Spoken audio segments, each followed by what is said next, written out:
Is it time to get rid of the filibuster? Let's go. What we got here? Casey, good morning. God bless you. Luigi, good morning. How you doing, Liberty and Justice? We want to give a quick good morning prayer to every single person that's in the chat. Also, Jeffrey Spilker. Also, my sister chiming in from Grand Rapids, Michigan. We're talking about Rebecca Lanyan Bueno. Y'all see her over there. Isle Paint, Jeffrey Spilker, Batty Lynn.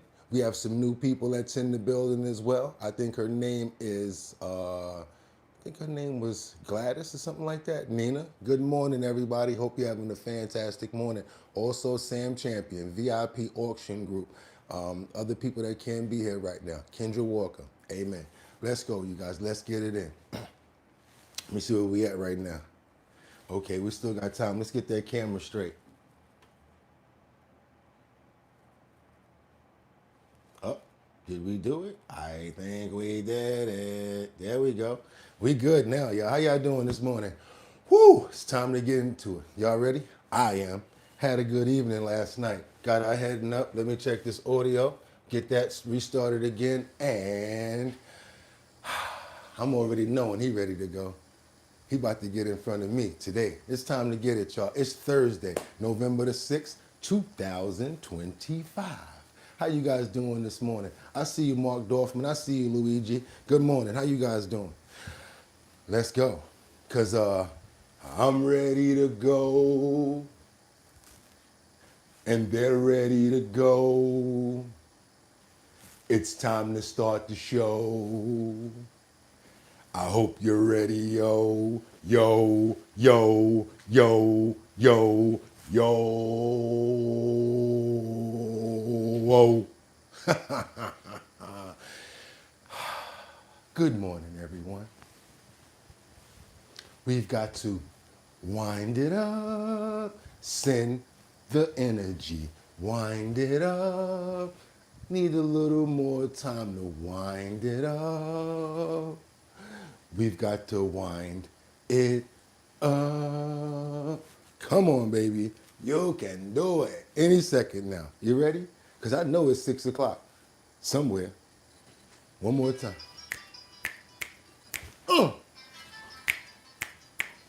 Yeah. Olay. Don't play. Let's go.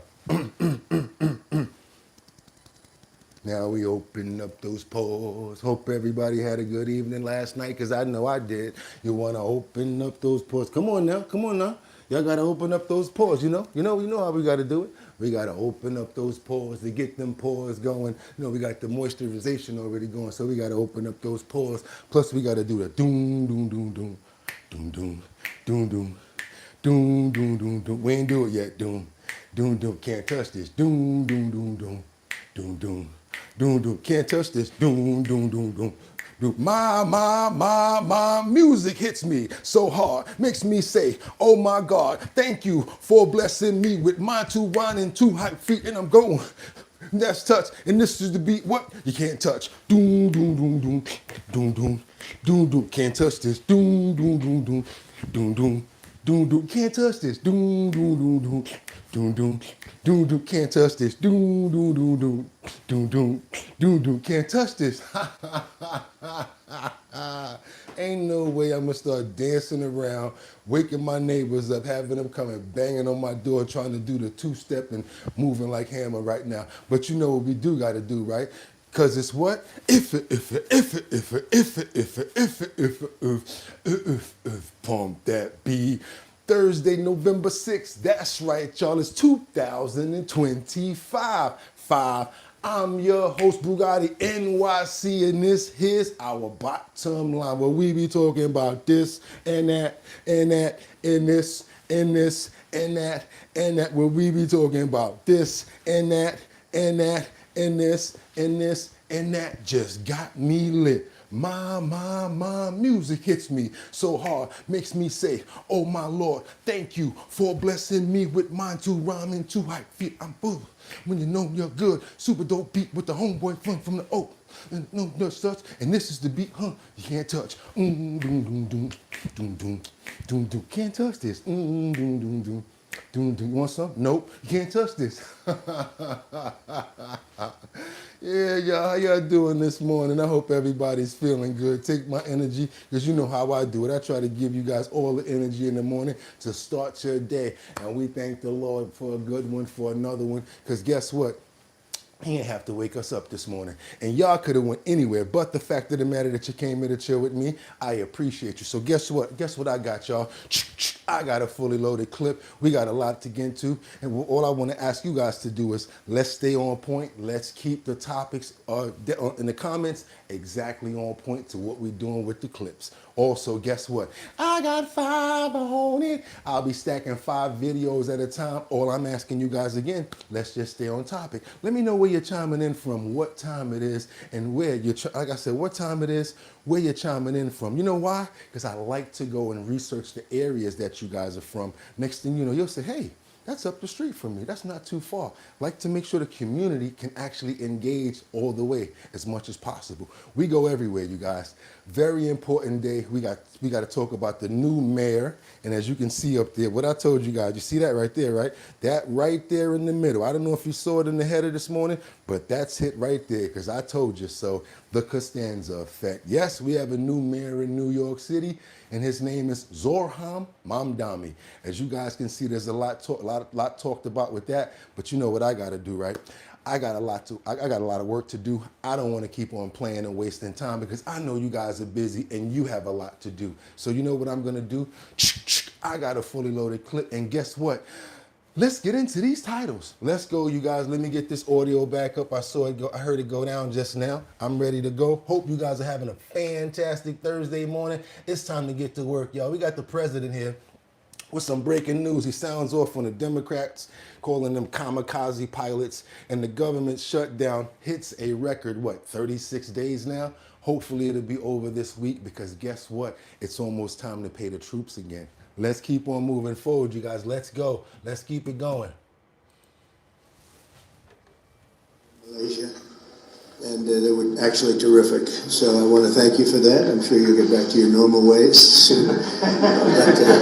But we did a great job over in China, and we've done a great job in turning off wars. We stopped 8 wars, and we have 1 to go, as you probably know, and that'll get stopped also. But we've done a great job, so it's really been an honor to do it, and I did it with many of the people in this room. Every one of you I know, and every one of you I like our leaders, I like everybody. But I thought we'd have a discussion after the press leaves about what last night represented, and what we should do about it, and also about the shutdown, and how that relates to last night. I think if you read the pollsters, the shutdown was a big factor, negative for the Republicans, and that was a big factor. And they say that I wasn't on the ballot was the biggest factor, but I don't know about that, but I was honored that they said that. And I just want to thank everybody for being here. A very special thanks to Vice President J.D. Vance, who's doing a terrific job. All right, y'all, we got to keep on going, because I don't really like that audio right there. And trust me, we will catch up, because we got a whole bunch more in the clips. Let's keep on going. We got to go over to Washington, where we got breaking news sounding off about the government shutdown. I think this is actually Mike Johnson right here. Let me make sure. Let's keep it going, you guys. Good morning, everybody. Wake up. It's time to go. Let's go. The US government shutdown is now into its 35th day, and Speaker Johnson has had enough. Johnson has heard the desperation of federal workers who are now going on month 2 without a paycheck, and is desperately coming up with a plan to bypass Chuck Schumer in a bid to reopen the government and get things moving again. Evidence speaks for itself. So we're going above the heads of the so-called leadership, and we are appealing to the consciences of a handful of people in the Senate Good morning, who want to do the everybody. right thing and just stop the pain. Stop the pain for the American people. And we pray that today is that day. Maybe tying for the longest shutdown in history is something that they can claim as some sort of success. But it's sickening. It's sickening to see a political game being played. We're not playing a game here. We never were. Back on September 19th, to remind you all again, we passed a clean, nonpartisan CR. It's 24 pages in length, had not a single Republican priority on it. Why? Because we did it in good faith, because we didn't want this eventuality to occur. We knew it would be too painful for the people, and that's why we've always done the right thing, as everyone has said over and over. Now they won't, We all know why.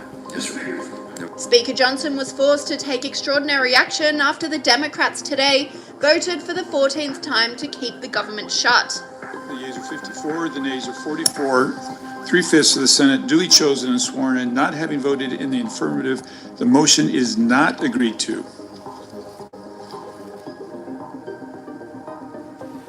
Not agreed to. So again, we're going to see what happens today. It's another day, actually day 37. That was 2-3 days ago. We got to keep on going because yes, enough is enough. And Democrats are warned over the shutdown, the chaos. Let's keep on going, you guys. A little more on this shutdown. We got to get it out. Let's go. He's a member of the House Financial Services Committee. So people are starting to feel the pain. We're getting a lot of ground delays, ground stops at airports. Flights are being canceled. People do not have their SNAP benefits. You come to a point where they don't look at blaming Democrats or Republicans. They blame both sides. That's what I was saying. We blaming everybody out here. But they need to get their together, for real. Yeah, well, pretty much getting to that point. Yeah, sorry, John, but nobody wins in a shutdown. Let's be very clear on that. And Democrats should have read the book on federal government shutdowns before they started this one, Jeff said because more Republicans need to be wrote cut. it. It never works, and it's not working for them. So about the pain, that we're in day 36 right now. In the first 4 weeks, 65,500 small businesses across this country that contract with our federal government lost an estimated $12 billion on their payments. That's not the 300 million people. That's a lot of people, but it was last week, really, where it started to kick in, right? Tuesday, air traffic controllers last Tuesday did not get a paycheck. More federal workers didn't get a paycheck on Wednesday, Thursday, and Friday. And then Saturday, you had 42 million low-income Americans who need SNAP for nutrition assistance start to have their benefits interrupted. You had people who rely on the WIC program having theirs interrupted, Head Start programs. This is becoming very serious, as you pointed out. And Sean Duffy, the transportation secretary, pointed out it could get worse. It's time to open the government. Yeah, they're having to shut down some airspace.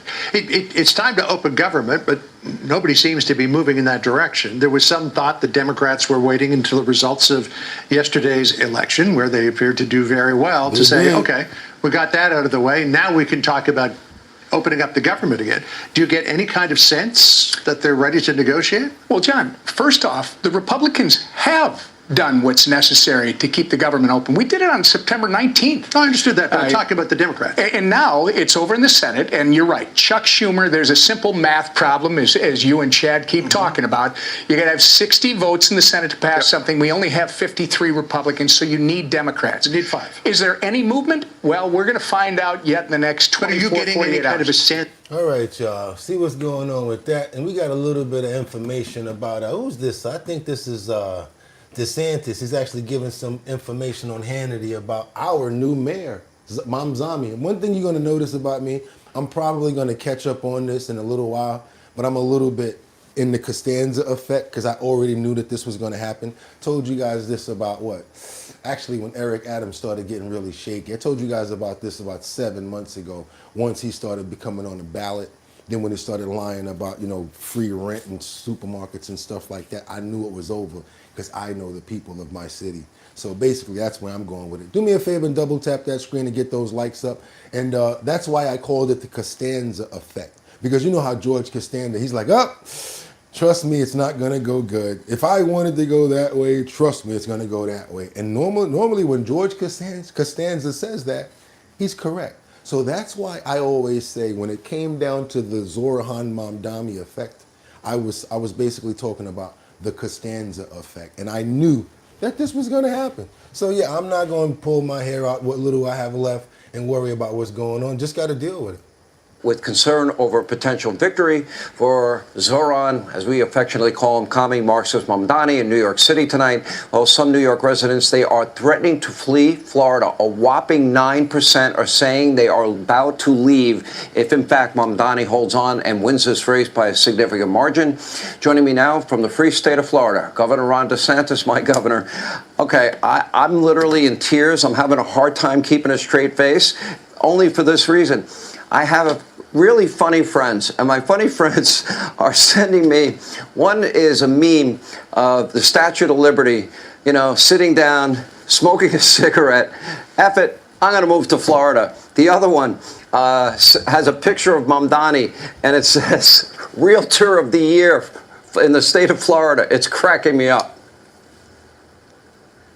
Well, first, Sean, I'm glad you cleared up that you're not going to Ireland, because if it was a trade where Florida had to give up Hannity in exchange for Rosie O'Donnell, I would veto that trade on behalf of this free state of Florida. Don't you worry about that. Listen, I'm grateful I have a good governor.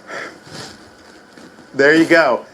This is a guy, Mamdani, he wants to take down the Columbus statue. I've already said if they take that from Manhattan, we'll take it in Florida. Hey, if they want to put the Statue of Liberty in Lake Okeechobee, we'll get that done as well. But I think he's going to win, and I think it's an incredible act of ballistic podiatry, shooting yourself in the foot by New York City voters. I mean, this is a guy who does embrace Marxist economics. He claims he's going to lower everyone's costs by having the government run grocery stores, and the only people that would think that would work are people who have never studied a lick of history. He's also somebody that after 9/11, he said how bad it was that his aunt was on a subway and got dirty looks. He never expressed the sympathy in that regard that for all the people that got murdered. He's also embraced George Soros style soft on crime policies. He hates the NYPD, if you look at his history. He is not going to stand up for law enforcement. And what I found on all this, Sean, is yes, his tax policy is going to be crazy, anti-business, all that. But the number one thing that moves people to want to flee these jurisdictions is the collapse of public safety. And I think he's going to make the de Blasio reign look like the golden age. I believe you. That's why I had to let you say that, because again, they don't like the police. He's going to defund them. And now he want to have social workers running around talking about, hey, what's going on here? What's going on here? As soon as they hear that boom, boom, boom a few times, they're going to say, all right, we ain't going out there. Yeah, because it's going to get real. And we got a lot of crazy people running around the streets of New York. So if you want to get rid of the police, that's why everybody leaving. You want to get rid of them? They out. And I don't blame them. Let's get on over to Tampa Bay, where dozens without SNAP are being impacted by the loss of SNAP benefits. Let's get on over to Tampa, where we just came from. They was just talking about your state, Mr. DeSantis. Let's see what's going on over there. Welcome back. The federal government has been shut down now for 35 days. It is now tied for the longest in the nation's history. And the fallout right now is far-reaching. Over 1 million federal workers are not getting paid, including air traffic controllers and TSA agents. And that's leading to staffing shortages and long waits at airports across the country. 5 hours. Also, Head Start programs are starting to lose funds. Around 140 programs have now missed payments, impacting tens of thousands of kids. And imagine having to wait 5 hours for your flight. I'm not talking about on the flight. I'm talking about for the flight to start. Almost 42 million Americans will not be getting their full supplemental nutrition benefits. That is putting some folks here in Tampa Bay in a tough spot. Have to make choices of where to put money, right? So today it's like, honestly, put gas in my car or go get something to eat.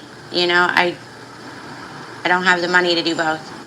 And as thousands of people across our area are waiting for answers, the community is stepping in to help. All week long, we've been telling you about food pantries and small businesses who are making sure their neighbors have food on the table. And tonight here, all new Pasco County reporter Eric Waxler is highlighting a Pasco County food bank that is extending its hours to help meet this need. He's listening to people who are dealing with a loss of benefits and trying to make sure they still get food on the table.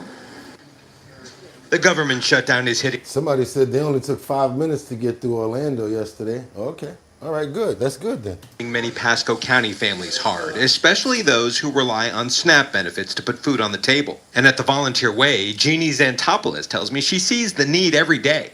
Federal people that are not getting income, food stamps that are cut back, that they're not getting it. You know, it's affecting children, seniors, you know, people that, you know, are not working or homebound, that they can't get food. To keep up with demand during the shutdown, the Volunteer Way tells me they are extending hours for their food pantry and getting more special deliveries from Feeding Tampa Bay. They're worried about how much food they're getting. So we can only give so much. We're reaching out to other organizations that have food pantry days also, so that they can get a little bit, not just from us, from the community. So the pantries are actually trying to find other pantries so that they can combo to help feed the people that need the money. Need the food. What do you guys think about that? If you appreciate the content that we're putting out this morning, because you know how we do it. #1 show on YouTube at 6 o'clock until we're done. Our bottom line. Go ahead and hit that like button. Let your boy know that you appreciate the content. Let's go, y'all. What else we got going on over here? I want to read some of you guys' contents. New York City is the GOAT. Oh yeah, that's what you think. If you shut down the government, I shouldn't have to pay taxes. You are so right about that. I'm thinking the same thing. Why, if the government shut down, why are we still paying taxes? Okay, we got Sky says everyone is holding out. There's like STG. I give up. No, give it up. You know what? You're right. It's like everyone is trying to hold out, and then they're holding out to the last moment, and then they just, it's like playing chicken, but they wait till they crash. That's what it feels like to me, Sky. It's pretty crazy. But this is one interview right here when they were under, what was this? I think they were getting questioned by Congress. I forgot her name, but she said, if I said that, I probably shouldn't have talked back about it. This is a statement about Hunter Biden's pardon, because yes, this was I think they were doing some interrogations about the auto pen. That's right, where Onita Dunn was testifying before the House Oversight. Here we go. And, but I, by and large, was not in the room when he was making those decisions. He had a decision book, a notebook where memos would go into it. He often also would talk to the policy people who had been directly involved in the development of the policy and ask them questions. So who would be in the room while President Biden reviewed those memos or that book? Well, if he was reviewing as I remember, a lot of those memos got reviewed at night. He would take the notebook home with him and come back the next day, and memos would come back out of the Oval Office. Sometimes, I've been asked not to speculate, but based on my experience there, sometimes the chief of staff, often Bruce Reed, if it was in the foreign policy sphere, Jake Sullivan, the appropriate staff people. And so you never played a role in physically giving the decision book or decision memos to President Biden for his review? I don't want to say never, because I did give him decision memos that were around press interviews and communications pieces. Give it up. Whether we would issue a statement, those would be decision memos that would have a yes, no, let's discuss on them. So I don't want to say never. So it was a similar process to get President Biden's approval for press-related actions as well? We would follow the formal process. Obviously, press being what it is, there were times when we would just have to walk into the Oval Office and hand him a statement and let him look at it and make whatever changes he wanted. But if we had a lead time for it, we would definitely follow the decision, as I recall. So, the decision book. So y'all was telling him. So outside of press or communications, do you recall an instance where you physically gave President Biden the decision book or decision memos? I do not recall one. So. And same question, do you recall ever receiving the decision book or decision memos back from President Biden after his review for executive actions? You mean outside of press and communications? Yes, ma'am. I do not remember ever doing that, no. Okay, you're not a good witness, I tell you that. You're not making things look too good for them over there. I mean, she just was batting donut. Let's keep on moving forward, you guys. Let's go to this interview live on Fox with President Trump. He goes in depth with answers about the updates and a lot of information like we do over here. Like I always say, I like to get it from the horse's mouth. Let's go. Let's see what we got over here. Now to my exclusive interview with President Trump. Mr. President, thanks for the time. Thank you very much. Yeah. How do you read last night's election results? Well, I watched very closely. These are three pretty Democrat states, assuming everything is fair and balanced, as you would say. I thought that New Jersey would do better. I didn't think that Virginia was going to do very well. I didn't think the candidate, didn't really have my support, my big support. Is that why you didn't really endorse her? Didn't endorse her, no, I didn't. My endorsement means a lot to me. Good morning, everyone. So I was a little disappointed in the fact that New Jersey, I thought New Jersey would do a little bit better than that. the Cuomo situation. It's just he had too many things against him. He had a lot of things against him. And Curtis Lewa tried very hard, but he's been there before. So it was pretty open shot that Mandami had. You said today, you kind of admitted that last night was not great for the party. You said that the shutdown and your name not being on the ballot were big factors. You're the head of the party, so obviously the policies are run on in these states. So I got a question. First, I'm going to ask if you appreciate the content that nobody else is giving you. Do your boy a favor and double tap that screen and get those likes up, right? Also, do you feel that the government shutdown and what's going on with SNAP played a major part in what's going on and what happened with the election yesterday? If you do believe that that had a major part, all I'm going to ask you guys to do, let me get out the way, put some contrast behind it. Let's do a thumbs up if you think that the government shutdown as well as SNAP being denied had something to do with the election yesterday, the results. If you don't think so, simple thumbs down. It's going to mean that you do not think that the election results and what happens going on with the government had anything to do with it. Let's keep on moving forward, you guys. Let's see what we got going on up in here. Let's go. Trump is a genius, someone says. We got it was the ice. Doom, doom, doom, doom, doom, doom, doom. Do-do-do-do. And guess what? Thank you so much for saying that. Who was that? That was Kevin Blank, Force 274. Very intelligent point right there that I forgot to add. You're right about that. It's being televised. There's a lot going on in these neighborhoods and stuff. People not liking what's going on. Okay, Don Polio, not this one. AI is real. I'm not AI. I am Bugatti. Let's keep going, y'all. Let's go. Do you see that at all, or how do you read it? Thank you. Because, we've done so much. Energy is way down. Look at energy. We're going to have $2 gasoline. I did that. That brings everything else down. Groceries are way down other than beef. Now, beef is going to come down. We have to do that. You remember when I started, eggs were up by 4 times what they were previous. It was in 2 days in the office and they told me about eggs. I solved that because the fact is we have prices way down. We have prices down.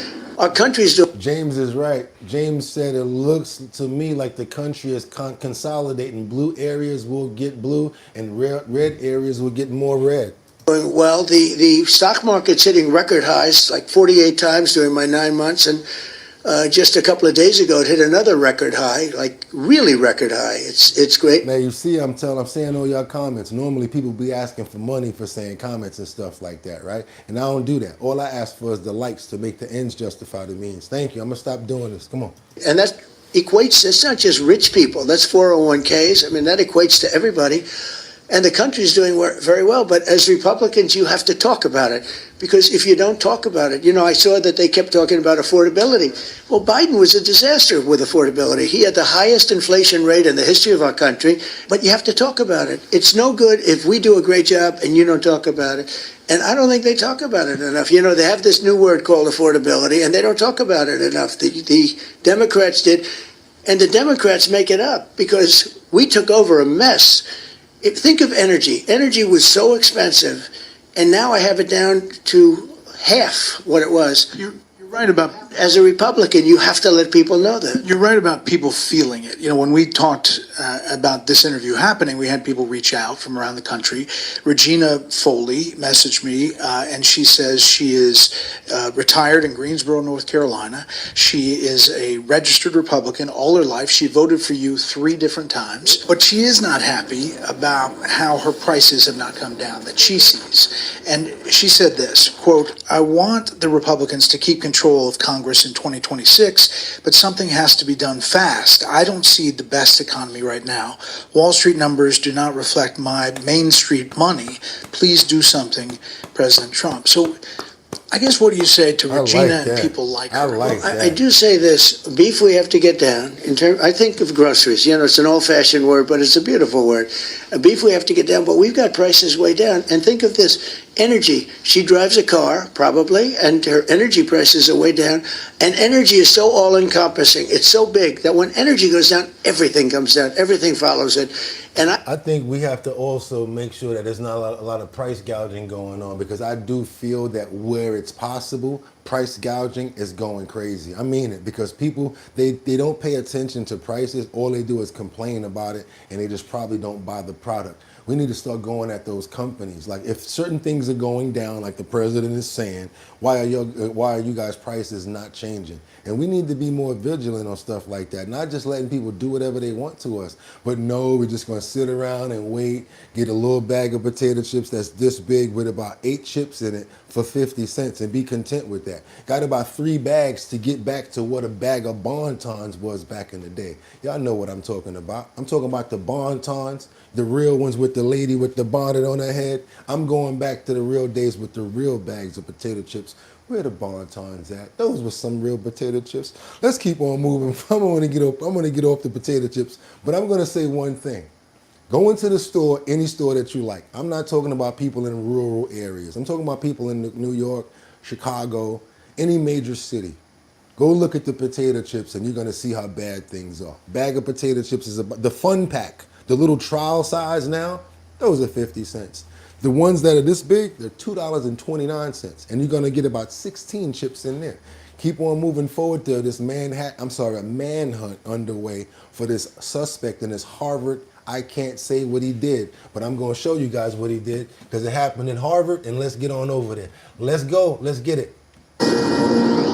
The FBI now investigating an intentional explosion at Harvard's medical school. A manhunt is currently underway for 2 masked people last seen fleeing the campus. Molly Line is live outside Harvard's Longwood Medical Campus with the latest. Hello, Molly.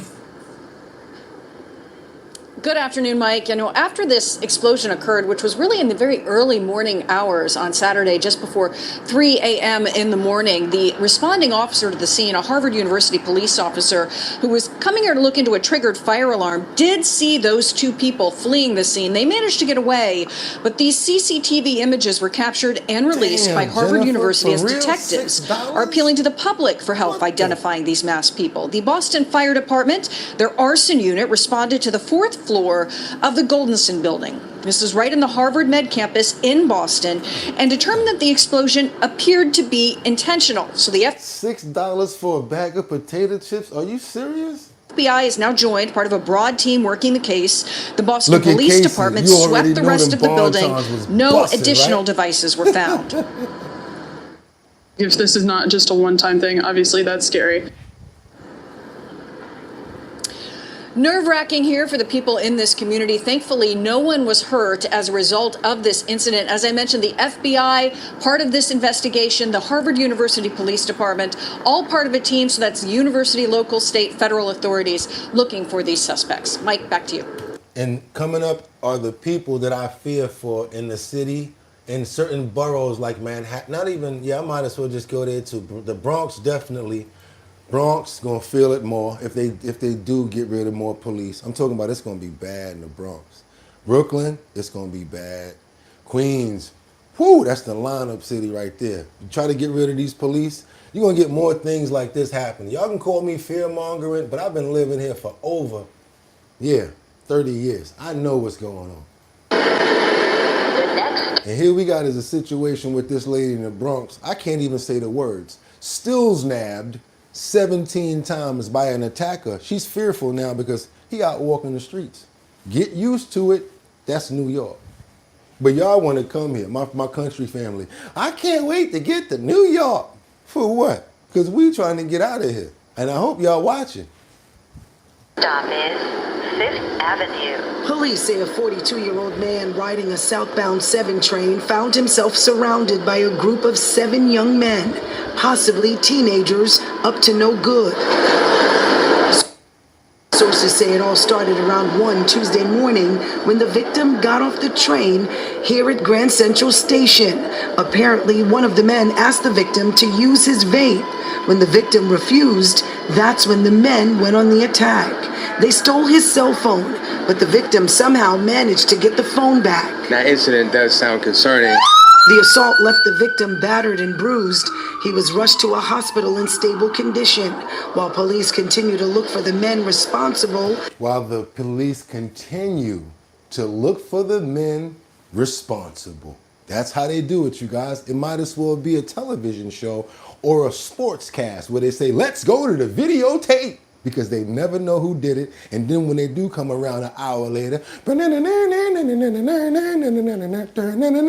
throwing the wrong people up against the wall, looking at you. You just got there like 2 minutes ago. They're looking at you. Homeboy, I had nothing to do with what y'all over here for. You know what I'm talking about when you start getting profiled from the stupid cop that just coming on the scene, running around, looking like Benny Hill or the Keystone Police. Exactly. Let's go to the videotape. Meanwhile, somebody in the hospital bleeding out. I'm so damn tired of them talking about that fucking video. I want to smash all the video cameras around. Why you broke all the video cameras, Bugatti? Because what the hell we need video cameras for when you need to prevent the incident? How about prevention of the actual crime? What's wrong with people? Lord have mercy, let's go. I got to keep on moving forward because this is pissing me off, man. Oh, let's keep on going. And another thing I want to say before I get to the next clip, and I apologize for getting angry. Anybody remember Bernard Goetz? Think about it. Bernard Goetz, same sort of a situation, but it didn't go that way. Bernard Goetz, see, that's what they need to start seeing and remembering.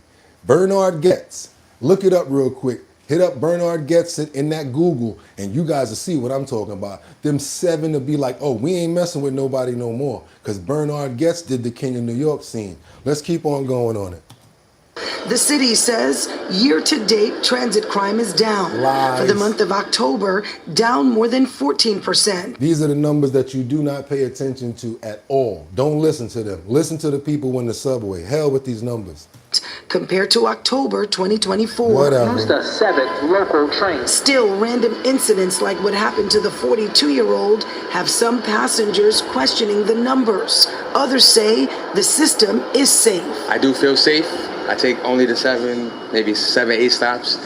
Haven't had any incidents. But overall, I mean, I've been in the city my whole life. Homeboy, you high right now. Shut up. You high right now talking about you feel safe. 7 stops. What you talking about? I take the 7 stops.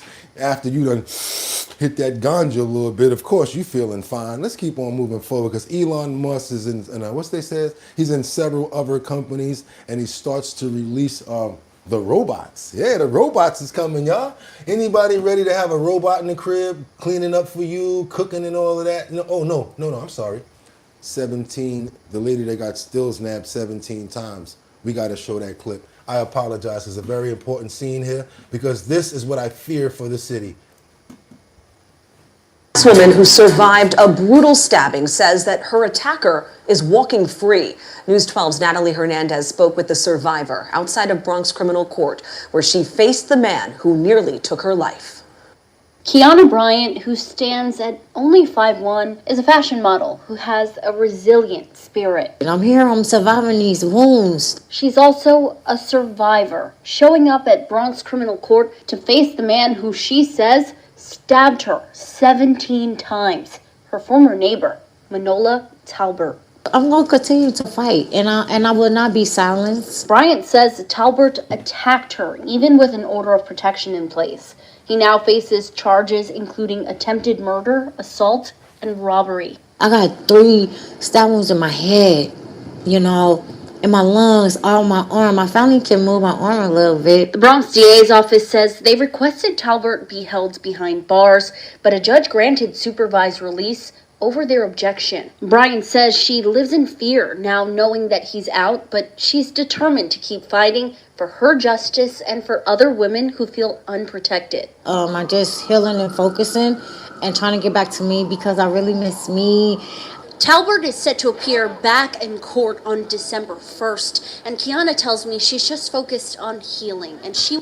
Yeah, that's how it goes down.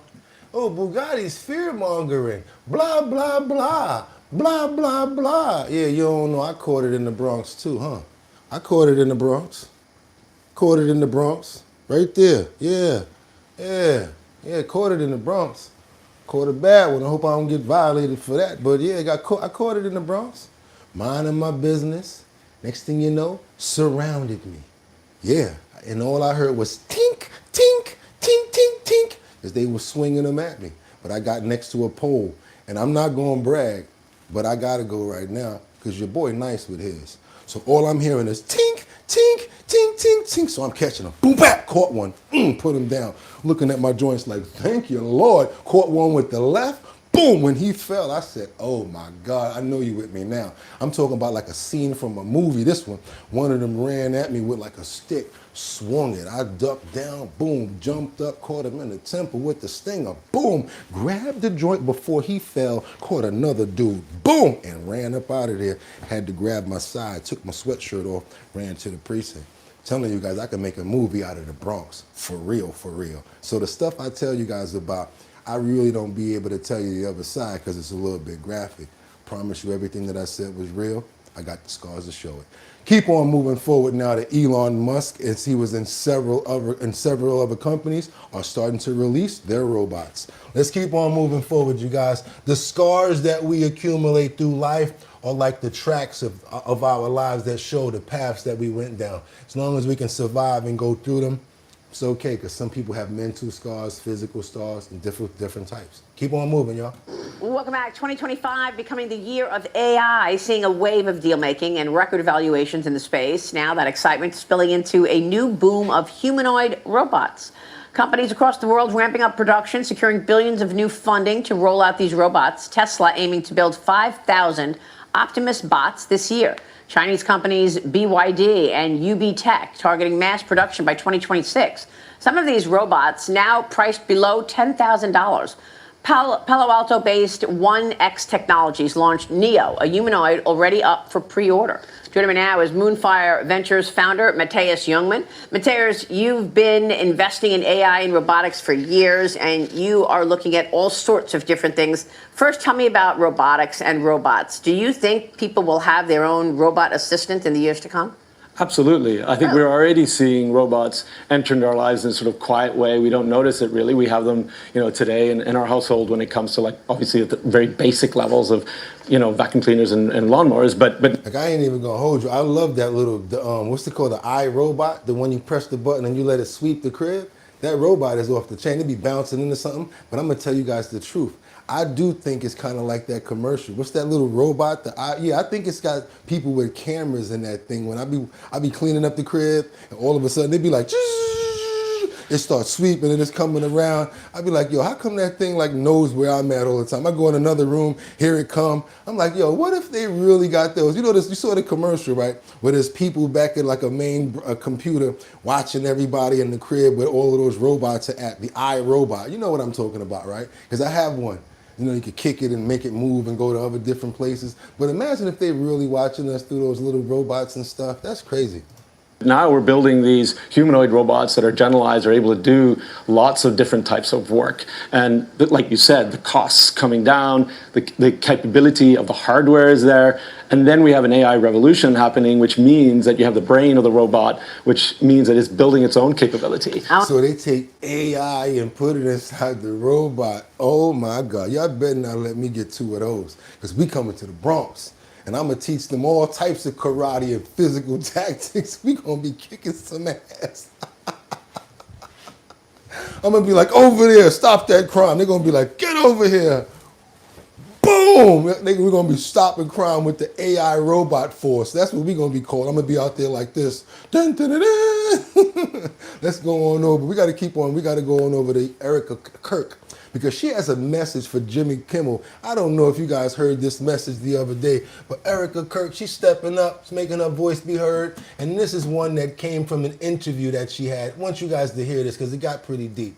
The interview that Jesse Waters is doing is going to air in its entirety tomorrow night, I should say, right after the election. Yeah, so you know the controversy with Jimmy Kimmel. He returned to ABC after a suspension for a week because of some comments he made about Charlie Kirk after the assassination. So Jesse asked her to walk us through that, and she did have a message for Jimmy Kimmel. Listen to this. Jimmy Kimmel lied about your husband's murder and didn't really apologize. What would you say to Jimmy Kimmel? Same thing I told Sinclair. They asked, I haven't really told anybody this, so they asked, do you want Jimmy to give you an apology? Do you want to be on his show? How can we make it right? Through our team, I responded. I said, tell them thank you, we received their note. This is not our issue, not our mess. If you want to say I'm sorry to someone who's grieving, go right ahead.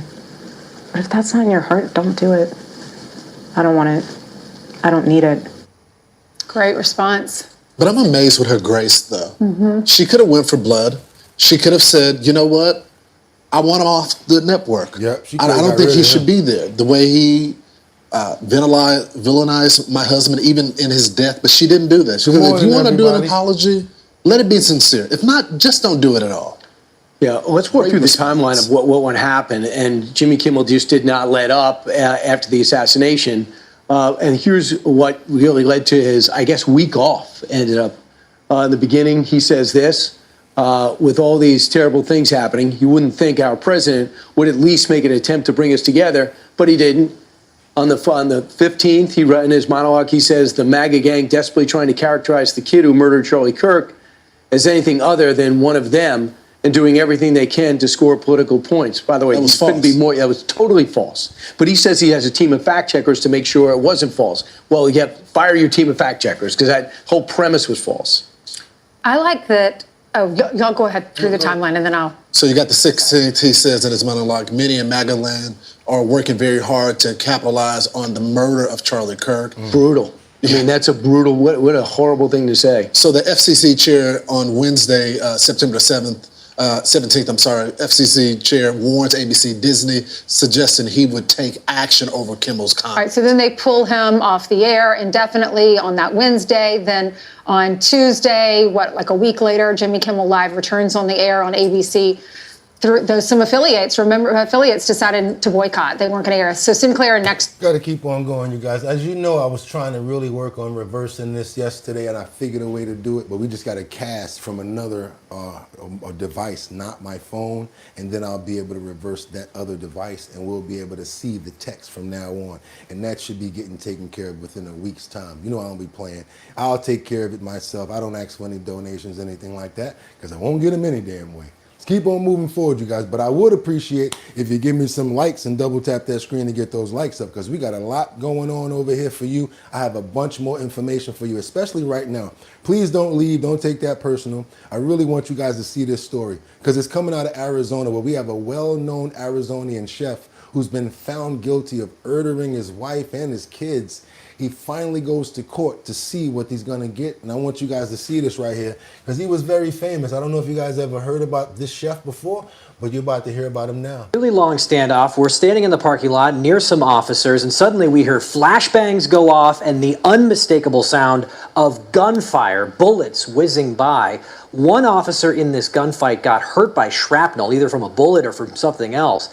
At trial, prosecutors described Anthony Milan Ross as someone obsessed with being a celebrity, and they say his life fell apart when his wife filed for divorce. You better watch out. You better not cry. It's hard to reconcile this tender video with what Anthony Milan Ross did just hours later on Christmas Day. Prosecutors say he shot and killed his 11-year-old son Nigel, his 10-month-old daughter Honora, and his wife Iris Ross. Jeez. This week, a jury agreed. As to count 1, first-degree murder, Iris Sutherland Ross, guilty. Signed, foreperson. Once a guest on TV shows, the weight loss entrepreneur was found guilty on 3 counts of first-degree murder, as well as 20 other counts connected to his arrest at an apartment near 16th Street in Highland. A 6-hour standoff turned into a gunfight with officers, and it spilled over into a parking lot where a photojournalist and I were standing. Shot fired. Shot fired. Get all the way back. All the way back. One officer was hurt by the gunfire. Ross wasn't injured and surrendered. Anybody can do this. Ross was a weight loss author and entrepreneur who appeared on The Doctors and Good Morning Arizona in the months before the shootings. Once you start to eat clean, you taste food in a way that you've never tasted it before. So He says his vegan lifestyle helped him lose more than 275 pounds. Prosecutors say he became obsessed with his celebrity and dependent on income from his wife to keep up a celebrity lifestyle. So when she filed for divorce, it all came crashing down. Prosecutors say Ross planned the... Terrible situation right there. He planned to do that to his wife and his kids, you guys. Oh my. Double tap that screen. Let's get more stories like this out because we definitely make sure that we cover them. But we also want to pray for the loss in this tragic event and pray for the strength for the people that remain as far as the friends and the family, as well as the people that took this in a bad way. We ask that today. Amen. Terrible, tragic situation right there, you guys. Let's get on over to Mexico. Because someone with terrible security and fake bodyguards allowed a creep to disgustingly grope and to try to kiss the president. What's her name? Claudia Scheinbaum. She has terrible security, you guys. I'm talking about, I see why she's nervous, and those presidents in other countries, they're nervous of, Artel. I'm not going to say that word. I see why they're nervous. Watch this. Because he would have got so much more from me if I was security detail. I mean, we lifting him up off his feet and just there's going to be a situation of just combinations and all types of crazy stuff going on where it doesn't even matter that he got his little feel off. Then we're going to take him away. The way that they handled this was scary. Check this out. You guys got to check this out. And make sure you pay attention to El Creepo right here. El Creepo, him. Let's go.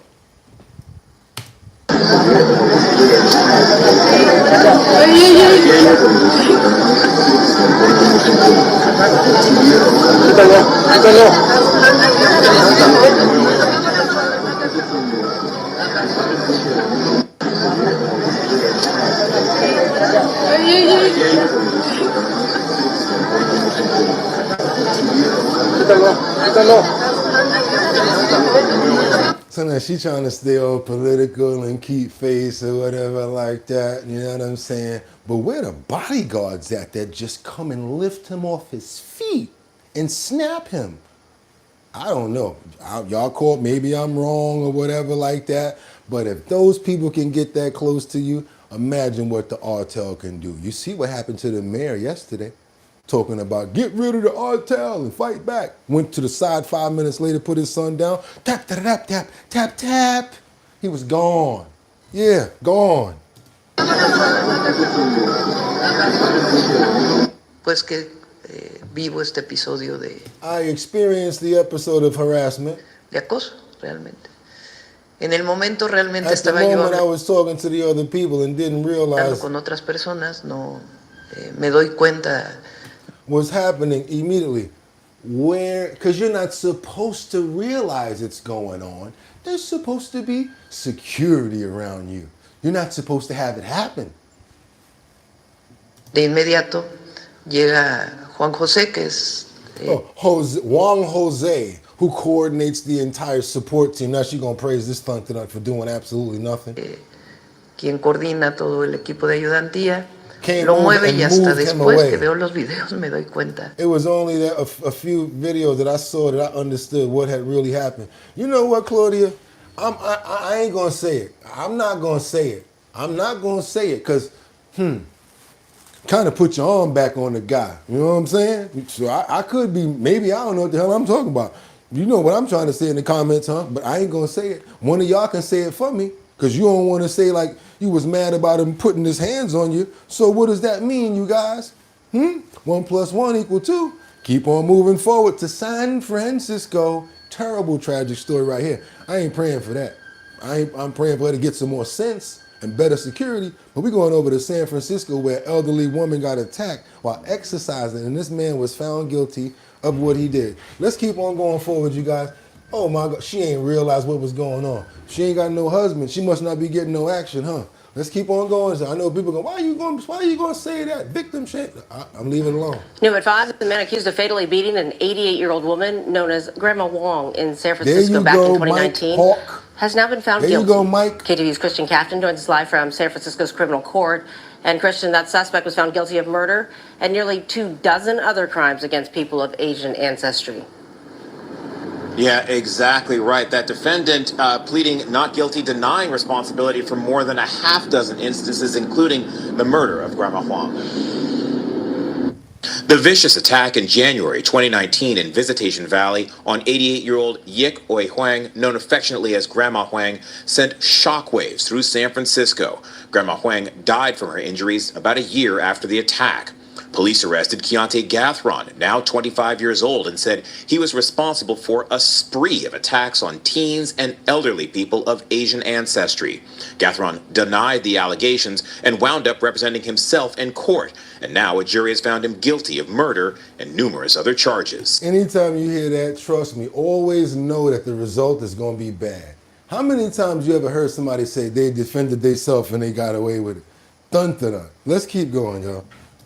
We also tied Mr. Gathron to a number of incidents involving carjackings and robberies that happened in the weeks leading up to Ms. Wang's murder and also the weeks following, including armed robberies. And so, yes, the jury has come back finding him guilty of multiple incidents. While the victims are all of Asian ancestry, prosecutors argued the motive was financial gain. Grandma Huang's family said the guilty verdict brings some closure. What they hope is that it will help some people feel safe in their communities. Oh man, that was terrible. Grandma Wang, we're gonna say a prayer for Grandma Wang because that was a terrible, tragic event, and I hope her family, and you saw her grandson was speaking there, hope they have found some peace and some resolve in this tragic situation. Amen. For the person that asked me if I'm on parole, you're stupid, number one. But let's run it down. No misdemeanors, no felonies, never been to jail, ain't going. So if you feel bad about that, too bad for you. Remember this, your ex has someone new. WPIX, the one for you. Too bad for two. I know some throwbacks. I used to pay attention to those commercials. My grandma didn't do nothing but watch TV, and all I did was stay there and watch it with her. I'm talking about, I know some of the oldest television shows you guys probably never believed that I've seen before. Trust me. But you know what that made me do? It made me realize good actors and good actresses, because we don't have that now. Case in point, how many times you hear such and such was filmed in front of a live studio audience? You don't hear that no more, right? Because they scared and they ain't good enough to do it. Let's keep on moving forward. Where we going right now? We done did the prayer for mother. That's right. We're going over to Arizona. Don't go nowhere, y'all. It's on today. Trust me. We got that flame going on today. We got this this father that pleaded guilty after leaving his kid in a hot car. She's no longer with us, you guys. Let's keep on moving forward. Let's check this out. I want you guys to see this right here. This is a bad one right here, but it had to be shown and it has to be seen. Check this out. Check this out, you guys. The father who pled guilty after leaving his 2-year-old daughter in a hot car is dead from a suicide. Christopher Schultes was found dead in his home in Arizona early today. Police are investigating, but won't say how he apparently killed himself. The 38-year-old was due to turn himself in today to start his sentence, but he never showed up. Do you think it's possible he took his own life out of guilt? I always thought that this could be a possibility, given that 2-week period he had to go home and really think about things, looking at this date set on his calendar that he knew he was going to show up here and he was going to be going behind bars. No, 911, please. My baby was in the car. Christopher Schultes was arrested last year after little Parker was found unresponsive inside a scorching car in Arizona. I can't believe this! On police body cam, Schultes tells cops he left his daughter in the car to nap with the air conditioning running. I want to say it was no more than 30. Why would you ever leave your daughter in a car in the first fucking place? Can you just... Oh, I'm sorry, y'all, but common sense ain't too common.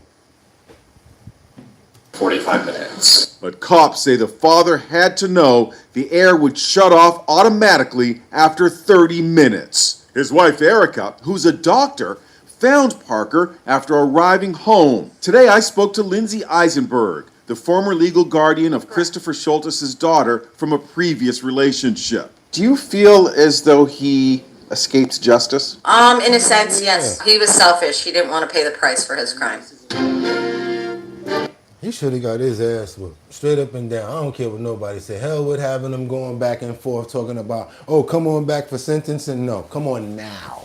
Yes, yo, you guilty? Come on. Why? No, we ain't even getting in no car. Get over here. Now grab him by the collar and push him in the back. Bust him into the wall before you get him back there. Yeah, y'all call me what y'all want. Yeah, call me what you want. But some people need roughing up. It shouldn't just be time. It should be hard time.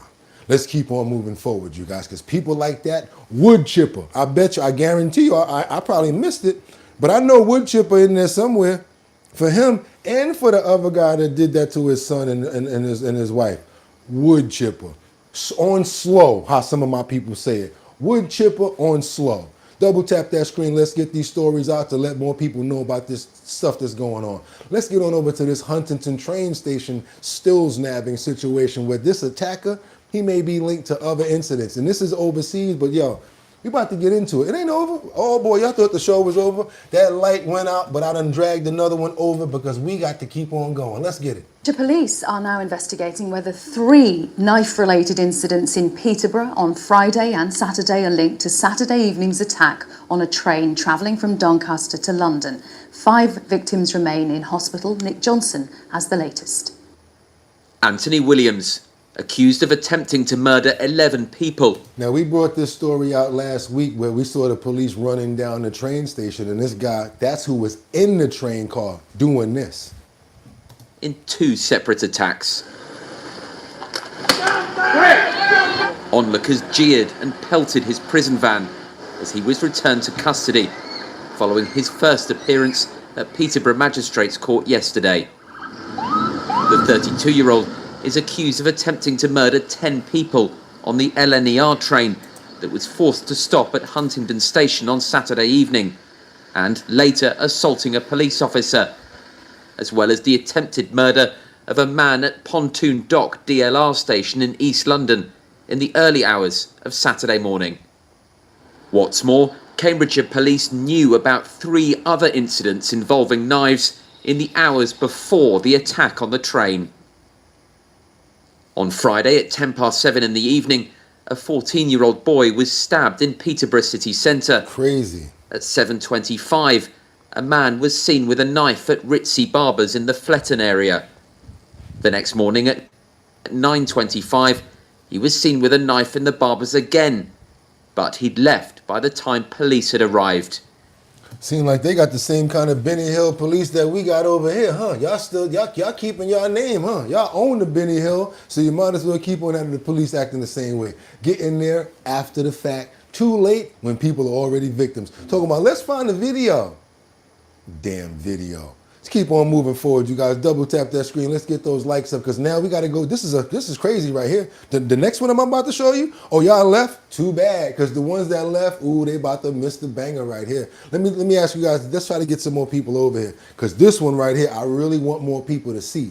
And the way that we do that is if you double tap that screen and get the likes up, it'll get more people over here. I guarantee you. Why? Because the YouTube gets the notification and boom, they get the option because they see the header there, and then they hit it, they come in the comments and they say, so what's going on over here?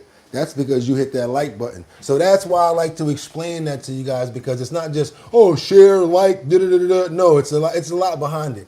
This situation right here is sad. We got a father and a daughter who's traumatized after a armed robbery. Imagine you just taking your kid out the car, you bringing her to the front of the house, and as soon as you step out the car to walk into your house, somebody puts it right in your face while your child is sitting there, standing there crying. You guys are not gonna believe this one. I told you we got a lot for the day. Let's go. Outside, a community is calling for more police patrols after This is in Bridgeport. Brazen robbery on Halloween. A group of robbers attacked a father outside his home in Bridgeport while his young daughter stood beside him. WGN's Andrea Medina has details. The victim says Halloween was terrifying, not for the holiday itself, but for the violent incident he and his daughter were encountered with just steps outside their home. He adds, in an instinct, their peaceful afternoon turned into fear. This is pretty traumatizing. Just mere moments after Ting Chu stepped out of his car with his daughter, having picked her up from school on Friday, surveillance video captured an armed man racing toward them, pointing a gun at Chu, hitting him with it in the head, leaving the father and daughter shaken. You're just reacting to whatever is happening. Crazy. You can't really think straight. The violent attack unfolded by their home in Bridgeport near 26th Street and Emerald Avenue around 3:16 p.m. The video then reveals a second man rushing in to snatch Chu's belongings while the third man jumped into Chu's vehicle. At least 2 of the robbers made their escape in the stolen vehicle. CPD says officers later located it in the 300 block of South Maplewood Avenue in the Lawndale neighborhood. Throughout the ordeal, Chu's daughter, clutching a treat bag from school, just froze in shock. No regard, no woman and children, no respect for whoever. It's just daughter just right there. Do you guys see that? That's what I'm talking about. I want people to see stories like this, what's going on out here. She was actually crying like during the event, but I couldn't really help her because I was pretty helpless myself. Imagine that, feeling helpless. You can't even feel. But now I think she's getting better. With Halloween that day, Chu had planned to take his daughter trick-or-treating, but their plans were ruined. It's just making us not really sleep really well now. So we're very traumatized from that. What do we want? I would be traumatized too. When do we want it? Now! Neighbors outraged by the violence gathered on the block to raise awareness. They voiced their concerns over the increase in violent crimes happening in the neighborhood, demanding more police patrols to protect their community's safety. We need to ramp up on the security. This is just happening too much. We had a young lady being killed down the street, 1 block this way, 1 down the block this way. No, we're sick of it. At this time, no one is in custody, but with the help of Crime Stoppers and a community organizer pitching in for the $6,000 reward, they hope it will bring in new tips. Man, no pause button, no regard, no respect, no hands off. Yo, that's a man and his daughter. Leave that one alone. Nope, no regard no more. They don't care. They on demon time. That's what they call it. Double tap that screen. More stories get out like that, and people are preventive. They can walk around and know, hey, we might even know, we out here. We got to have our head on the swivel and make sure. That's why I want more people to see stuff like this. Let's keep on going, you guys, because now we got another video that shows this UPS plane that crashed near Louisville Airport. 16 families are declaring they're looking for their family members that are unaccounted for. This is a terrible, tragic situation right here for Louisville and for all of the people that are involved, you guys. Yeah, let's go. Happening now, a search and rescue mission is underway in Louisville where a UPS cargo plane crashed right after takeoff. And we are getting some new information, brand new information from Kentucky Governor Andy Beshear, who now says at least 16 families have reported loved ones unaccounted for. 16 families. I think that's jet fuel too, and it burns at a very high flame rate.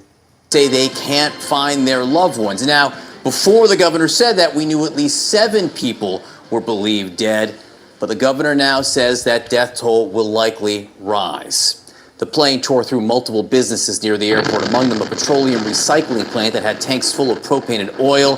The plane itself was carrying more than 38,000 gallons of fuel, enough to last the 8-hour flight to Hawaii, where it was headed. The flames and smoke could be seen from miles away. A new photo appears to show the plane's debris scattered on the ground, including that which is believed to be one of the plane's engines. Let's get right to Louisville. CNN's Isabel Rosales is at the scene. Good morning to you. What's the latest? Good morning, John. That piece of new and heartbreaking information, really, from the governor, Andy Beshear, that 16 families had loved ones who did not return home last night. The governor describing this as a significant search and rescue mission that is currently underway.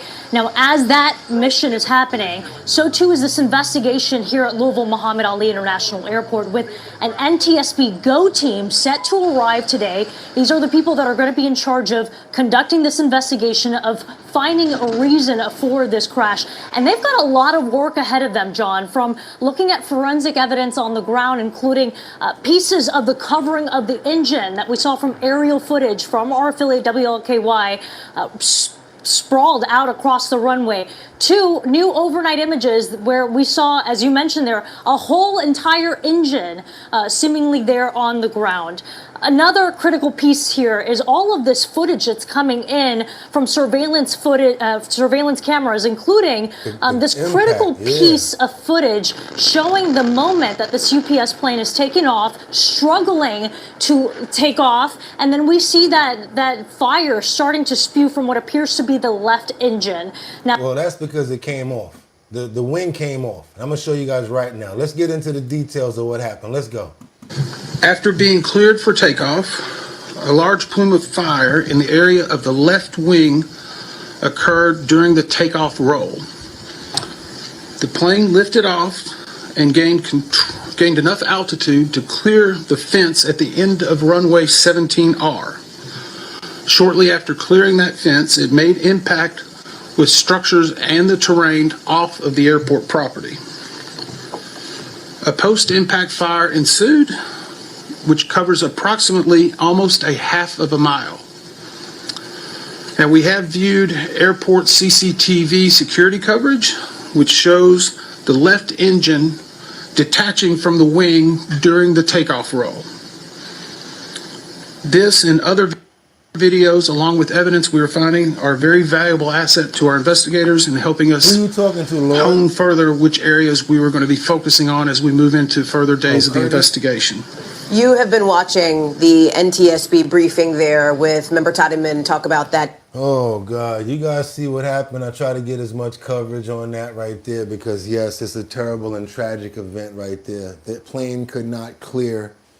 Basically, the wing started to detach as it started to gain altitude. We want to pray for everybody that lost their lives in this terrible, tragic event, as well as the people that are unaccounted for, that the 16 families are looking for. We want to hope that those people are found and they're all safe. We want to ask for a miracle right now in Jesus' name. We want to ask for a miracle now. Amen. Let's keep on moving forward now. I told you it gets crazy. I told you, I thought, oh, wait a minute, it's over. No, I told you before, it ain't over. Thought you ain't like the beat. Party ain't over. Groove me. Told you, y'all. Let's keep moving forward now. We got to keep it going. We got 911 cases released in Airbnb. Oh, no. Oh, we got this 911 situation because of Airbnb. Yeah, they do these parties all the time at Airbnbs. There's house parties. All sorts of things happen. And then next thing you know, pow, pow, pow, pow, pow. Well, they had an Airbnb party, and some people definitely got pow-powed. Some things I can't say, so I'm going to let them basically say it. Let's keep on going, you guys. Let's double tap that screen if you appreciate the content from Bath Township that you're about to see. Where's she at? Is the shooter still here? No. Police in Bath Township, Ohio, releasing this body camera footage showing the chaotic scene after gunfire erupted at an Airbnb house party over the weekend. 9 people were injured, most of them teenagers. Bath 911, what is the address of the emergency? Somebody is hit. Now, questions are being raised over Airbnb's potential responsibility when large, unauthorized parties are held. Had the Don Julio out there, y'all. Y'all see that, right? Don Julio got him acting up. Told y'all to drink that big drip, see? Held on its properties. Bath Township's police chief says short-term rentals are not allowed in the area and says they're working with Airbnb to determine how the booking was approved. The owner of the $1 million property lives out of state. It's the owner's second home.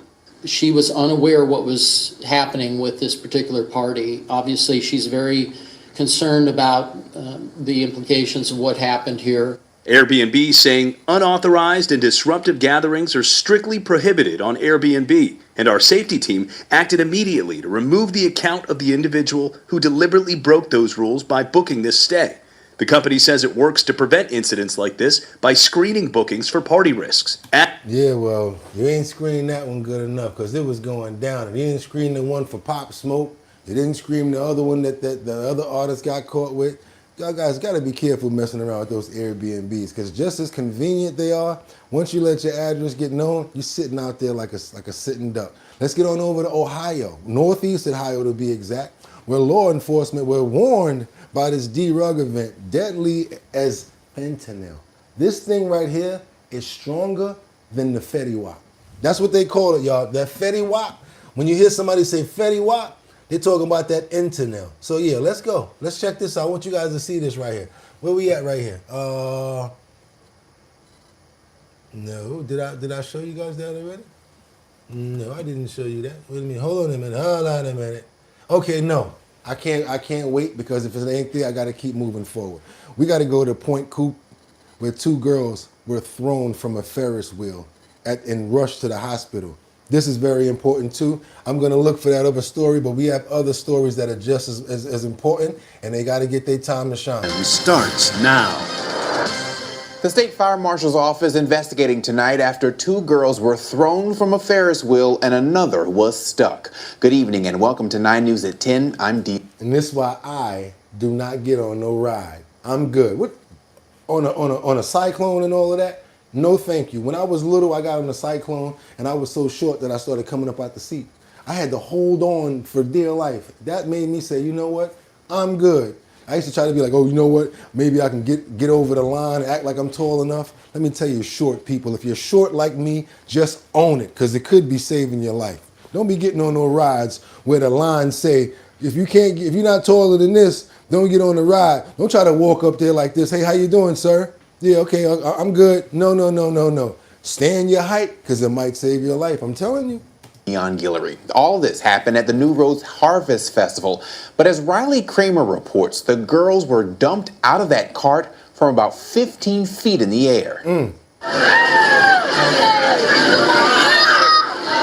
Those screams of excitement quickly turned into screams of terror during the second day of the annual New Roads Harvest Festival. Yeah, I'll probably never get on another Ferris wheel. Investigators say 2 young girls were ejected from the Ferris wheel onto a steel platform below. Eddie Jones bought tickets for the next ride. And I heard a girl scream, and I looked over, and the Ferris wheel, the car was kicked over. I don't know how it got in that position, but it was stuck. Jones says he saw 2 girls with blood on them, and another girl was stuck in the cart about 15 feet in the air. The sheriff tells us one of the girls had to be airlifted to a Baton Rouge hospital. Like to fall, how far they fell, it was bad. It was bad. Ronald Brasso and his friends were on the Ferris wheel the night before. He says he didn't feel safe. But it was cracking, they need to take this down. Brasso believes the hinges might have been stuck. Somebody said anything put together by tweakers is questionable. The Ferris wheel goes, it's supposed to, the things are supposed to swing with it, but it got stuck. And so, as it was going around, it was just stuck at an angle when they flipped out of it. Officials with the Office of the State Fire Marshal are legally required to check these rides in attractions every time they're set up. Jones says this could have been him and his daughter, or any other family at the festival, and he thinks it was preventable. It should not have stuck like that. They had a major malfunction. Someone didn't do something right, that's for sure. The sheriff says the girls are recovering, but we do not know the extent of their injuries. Riley Kramer, WA. That was a cute little girl. You see how she was just smiling the whole time he was talking? And you know who he remind me of? Vern. You know, he remind me of the one that always used to be like, what are they saying, Vern? What's the name of that guy? I forgot his name. He used to have a hat on all the time, and you guys know who I'm talking about. Know what I'm saying, Vern? He looked just like him, and his daughter was just standing. You can see somebody laughing because y'all know what I'm talking about, but I forgot his name. What is his name, y'all? Come on, help me with that. What is his name? Dan, no, not him, not Dan. Ernest, yes. Ernest Goes to Camp. Yo, he looked just like Ernest Goes to Camp, one of them Ernest videos. With the flannel on and everything. He looked just like Ernest talking there. See, everybody believe me. Y'all know what I'm talking about. Now we got to get over to doom doom doom doom doom doom doom doom doom doom doom doom doom doom Wonder Woman. I'm talking about a real life Wonder Woman. This North Carolina Charlotte woman. Where's she from? I got to make sure she's official. There we go, Louisiana. She offers a ride to a cop who's chasing a shoplifter. Would you guys have gotten involved this way? I mean, would you have mind your business and just kept on driving by the cop, or would you help them out the way that she did? It's a wild chase. A cop in hot pursuit of a shoplifting suspect. Quick pursuit for Dillard's. White female, gray top. He runs after her across the parking lot. But it looks like he's out of luck as the accused thief jumps into a getaway car. Get out! Stop! Stop the vehicles! The cop can only watch in frustration as the car zooms away. Then, out of nowhere, a woman driving by in her to the rescue. Her car sees what's happening and makes an audacious offer. The cop runs around to the passenger side and does just that. Follow, go. He and his civilian crime-fighting partner go after the car. They're right there. They're going around the back. I'm in a vehicle with a civilian. I'm going to try to keep sight of him. The officer directs other cops via his radio. It turned right onto town center towards the circle. You see him? Yeah. The civilian has no flashing lights or sirens, so she has to drive carefully. But she and the officer keep the suspect's car in sight until it's boxed in by the cops. As the officer jumps out, the woman has a parting message. Thank you for your service. It's game over for the shoplifting suspect and the accused getaway driver. Wow. And here's that woman who found herself chasing after the suspects. I just thought, I'm Super snitch to the rescue. You need any help? Let me stop. I'm just kidding. in a car and I'm faster in my car than he is running. I spoke to mother of three Leslie Smith and Sergeant Jeffrey Cars after she was honored by police at a ceremony in Slidell, Louisiana. Were you nervous at all to get involved? I wasn't, actually. I just wanted to do whatever I could to help out. I like that. I wanted to help out. Bravo. What y'all think about that? Super snitch to the rescue. You need any help? That's gonna be her tagline. You need any help? With the double S's on her chest. Super snitch. You need any help? Let's keep on going, y'all. North Carolina, Charlotte. One lost his life, one injured in this West Charlotte crash. I'm trying to mix it up, you guys. I'm not trying to give you all the hard stuff. You know, you gotta mix it up, guys. You can't give them all the heavy shit. You know, you can't give them all the heavy shit. I want to get back to this breaking pinpoint traffic news from a deadly crash at a Southwest Charlotte. So you're looking live now at the scene. You can see the vehicle, one of the vehicles involved anyway, on the other side of that police tape right there. This is at Remount and Revolution Park. Happened before 4:30. One person is pronounced dead, another with severe injuries. Let's take a look at the map to give you an idea of where this is. It's Remount Road closed in both directions this morning. We will update you on air and online throughout the morning. We got to keep on moving forward. Just little stories get out over here. That was Queen City right there, so I had to let you guys see what was going on. Now, for those who waited, now you get a treat. We got one of the largest F labs have been uncovered inside North Bakersfield, in his home in North Bakersfield. 5 people were arrested. Let's get into it, you guys. Let's go. We're going over to Bakersfield. The Kern County Sheriff's Office says a large residential methamphetamine conversion lab was dismantled. I'm Maddie Fulmer, your Bakersfield neighborhood reporter, and here's what we know so far. On October 30th, the Kern County Sheriff's Office and KC HIDA Task Force executed a search warrant at a home on Ryan Noel Court near Meadows Field. They found and seized about 954 pounds of meth and over 2,700 pounds of meth in liquid form. I would say it's probably the biggest. I, in my younger career, worked in narcotics, and if you had a 5 or 10 pound methamphetamine case, you had a huge case. This is 1,500 pounds, 1,000 pounds. This one was 957 pounds. This is enormous amount of narcotics that are killing our youth. 3 suspects, Christian Castro, Kimberly Lopez Garcia, and Jesus Felix Castro, were stopped on Highway 99 with about 10 pounds of meth. 2 others, Fastos Izueta Beltran and Casimiro Violante Lopez, were arrested at separate locations. Got him. We got to keep on moving forward. I just wanted you guys to see. Got him. Let's go. We got to get on over to New York. We're going over to Mount Vernon with this police officer in the leaked body cam footage.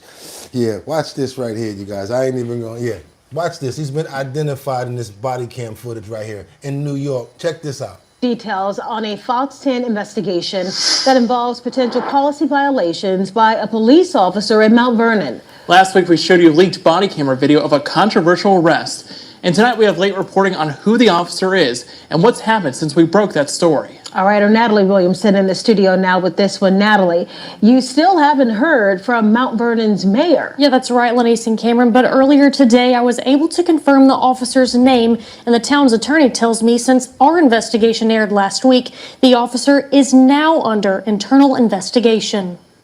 Come on out, big boy. Watch this. Watch this. Come on out. Tonight, a Fox 10 investigation has confirmed the identity of the Mount Vernon police officer who's now at the center of an internal investigation following our reporting last week. According to the Mount Vernon town attorney Jay Ross, the officer's name is Newman Brazier. Fox 10 obtained this leaked body and surveillance video showing questionable actions by Officer Brazier during an arrest earlier this year. The video shows Brazier tasing a handcuffed man during a traffic stop. Give me the vape. Give me the vape. Put it down. Put it down. Give me the vape, or like shocking them with a taser for vaping. Are you crazy? We're also told Brazier pepper sprayed the man while he was handcuffed in a locked jail cell. When Brazier walks in, his body cam shows the man's head inside the toilet, possibly trying to get the pepper spray out of his eyes. Surveillance video from the jail then shows Brazier dragging the cuffed and shackled suspect across a floor at the jail. According to the Mobile County Personnel Board, Brazier worked for the Mobile Police Department from 2007 to 2019 until he resigned. He was later hired by Mount Vernon in 2021. Mount Vernon Police Chief Eric Petway tells me this behavior from an officer is unacceptable and violates their policy. Use of force policy. One, with the taser. You cannot use a taser as a punitive measure. You can't do that. You can't use a taser against a person that is handcuffed. You can't do that. As far as the pepper spray is concerned, you can use pepper spray on a subject that is actively resisting arrest. He was already in custody. The chief says as soon as he was made aware of this on May 10th, he put together a report to send to the town's elected leader, Eric Peoples. He says everything he does has to be approved by the mayor, but the response he got wasn't what he expected. I heard back from the mayor, and it was a no-go on punishment-wise, on disciplinary-wise. I want them to understand this is not acceptable for me. It's not acceptable for any of my officers to do. And I'm here to make sure that this does not happen again. Well, what about the officer that was walking behind him as he was dragging the man? What's up with that? Because if he not being a part of it, you're just as guilty. You watching him do all of that stuff to this man. You got to keep on moving forward, you guys. That was a terrible story right there. We want to pray that this situation gets handled so that people in custody don't have to go through things like this. Amen. That's the best that we can do. We got to get on over to this credit card ghost tapping situation where now the thieves are trying to steal your data a whole nother way. Those FOBs, like those fobs, they're trying to get close to you to tap your pockets now. Let's go, y'all. Here's another way that they're trying to get in your pockets, and I'm showing you right now. Let's go. Well, stealing your money without ever swiping your card. Tonight, we're taking a look at ghost tapping, also known as ghost charges. Now, it's a familiar scam, but with a modern twist. Ashante Passmore is here to explain how this wireless skimming works. Hey there, if you're like me, you tap your card all the time whenever you go to the store, but it's that same technology bad guys are using to steal your information, everything from bank cards to your house keys. Yep. Flipper Zero. A multi-tool so powerful, it's also banned in other countries but legal in the U.S. Flipper devices are they are remote controls. They can be used to open garage doors, power things on and off, and even penetration testing to make sure computer systems are secured. At Stack Cybersecurity, the team shows Local 4 how bad actors use the devices. Think digital pickpocketing and less card skimming. So this goes beyond that. This could be just a simple tap of a card, and it will steal all the card information, and now the individual has my card. I hate that. Yeah, they can now take that, store it, and they can go to the gas pump and use it. So now when you're at the game, when you're on a train, and when that person bump into you, that's what I'm talking about. This is why we show shows like this. This is what our bottom line is about, to get these stories out to as many people as possible. So when I say I understand that it's hot out here for a pimp, so I ain't trying to get in your pockets. I leave that alone because I know money is tight. But I just would appreciate more likes because that gets more people over here to know about these types of stories. So how does it work? It uses this dev board at the top, and this dev board has the ability to read frequencies that use wireless bands. It's not just cards. Scammers can also target badges and fobs. It's not just about cybersecurity in your networks and your online systems. It's also about physical security. A lot of companies do not think about physical security, and they absolutely must. Experts say proximity is key. People need to be just close enough to tap your information. The BBB reports someone may bump into you in a crowded area to secretly steal it. That is insane. I can't even think that this is actually happening, but I'm not too surprised though at the same time. There's a lot of technology hacks. And there's wallets right now out there to help prevent that, but they ain't giving me no bread, so I ain't gonna talk about it. But then again, I'm gonna just tell you guys, if you're really serious about protecting your cards, there are wallets out there that you can use that prevent it's like a barrier between your chip and the FOB, the laser that they use in those devices. You know how your boy always try to put you guys on, put some more fat on our brains. Let's keep on moving forward now. We got to go on over to, oh boy, good story in Cook County. A sheriff police officer and a woman he helped save, and they reunite. I think we saw the beginning of this story before, but I always love to follow up and show you guys the other side of these stories, especially when it's something like this, you guys. Let's go on over to Cook County real quick. Let's go, because I owe you guys this one. Come on. A Cook County Sheriff's police officer is being praised tonight for how he jumped in last minute to save a woman from choking. It's quite a story you'll see only on WGN, and our Brona Tumulty is here to tell us how this all unfolded. Brona? Who doesn't have a feel-good story? We finally get to tell one here. This all unfolded a few weeks back in Fort Heights with that officer just happening to be in the right place at the right time. Can't breathe, can't think anymore, and you feel like it's the end. Laura Munchenberg describing for us today what she thought would be her last moments last month. She was on her way to pick up her husband in Fort Heights, and feeling peckish, she'd brought some bagel bites with her. I took a bite of it, and I felt my nose tingle and I needed to sneeze. And as I guess, gasped to sneeze, it got dislodged in my throat. She started choking, cameras rolling overhead as she pulled over, trying to stay calm. The fear set in when you realize that there's no more breaths to take. There's nobody helping. Nobody's stopping. Right at that very moment, somebody did stop after spotting Laura's car. I pulled up next to it, and a female got out of the car, and she was holding her throat. And I guess when he turned me around, I was completely blue, and boom, he sprung into action. Instinct took over for Officer Finn, who started performing the Heimlich, forcing the food out in seconds as Laura gasped for air. I've done CPR, I've never done the Heimlich before. I told her to pull up to our substation, and I got on my radio and asked for them to have an ambulance just to come to check her out. Thankfully, there's no lasting Welcome, damage. Jay Cricket, And welcome. Officer Finn's boss is pretty happy with him as well. Officer Finn was absolutely amazing. I mean, he didn't hesitate, pulls right up, sees what's going on, and jumps right in and saved this woman's life. It was fantastic. He'll be up for an award. We do these at the end of the year, but clearly life-saving awards at minimum. Awards aside, both emphasising the importance of having these life-saving techniques in your back pocket. And Laura also very grateful the right person arrived when she needed him most. If he didn't, I wouldn't be standing here today. So I'm very grateful.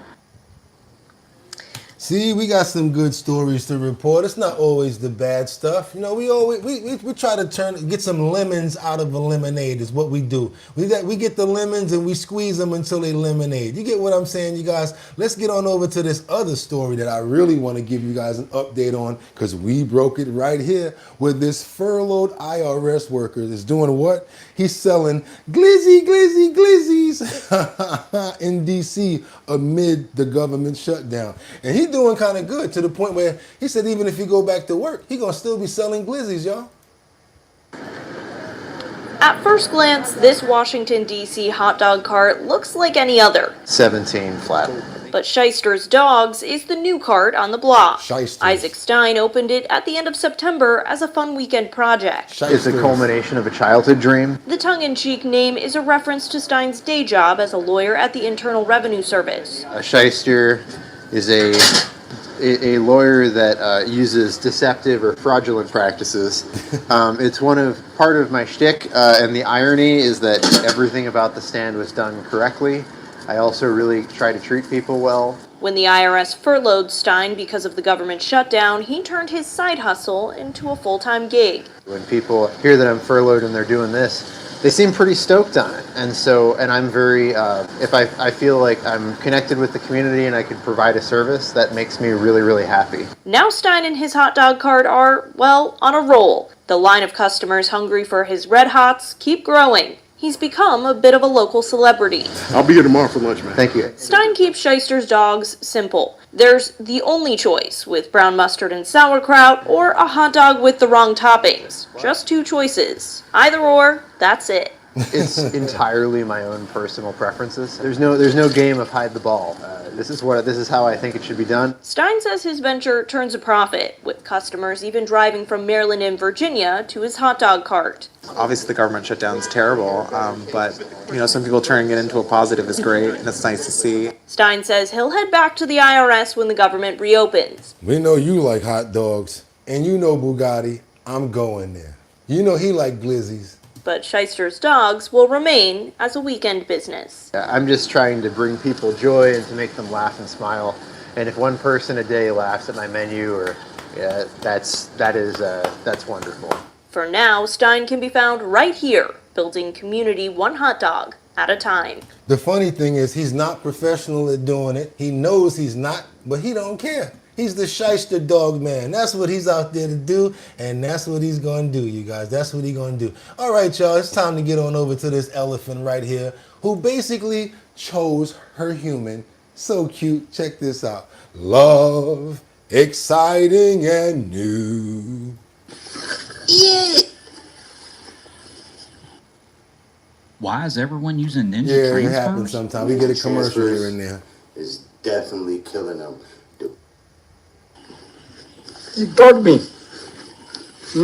You got me. Yeah, buddy. Through KT's eyes, the heart that belongs to yes. Look at you. Playing like a puppy. What are you doing? In the quiet grasslands of Botswana, where the golden fields sway beneath the African sun, there lives a man named KT, a senior elephant handler whose heart beats in rhythm with the giants he cares for. He's got the best job in the world. For 18 years, KT has devoted his life to these gentle beings, but among all the elephants he has met, one tiny soul changed his world forever, a baby elephant named Joy.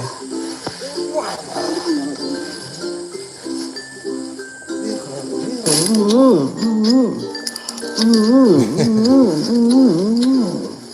love you, my damn girl. Come on. Joy wasn't like the others. She came into this world surrounded by loss, an orphan, too young to understand why her mother would never return. When she first arrived at the rescue center, she was frightened, confused, and fragile. A little life searching for comfort in a world that had suddenly turned cold. But then she met KT.